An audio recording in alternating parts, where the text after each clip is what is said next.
ஏக வசனத்தில் திட்டினார்.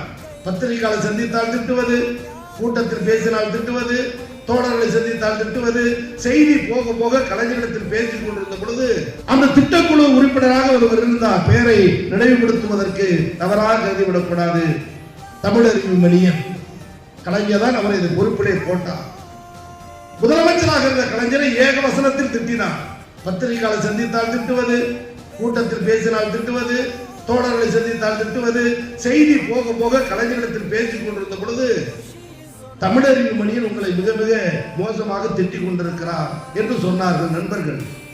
தலைவர் திருப்பி கேட்டார், என்ன சொல்றேன் அப்படின்னா, இல்ல நீங்க தான் அவர் திட்டக்குழு உறுப்பினராக போட்டீங்க அரசாங்கத்துல, அவர் உங்களை திட்டிக்கிட்டு தான்.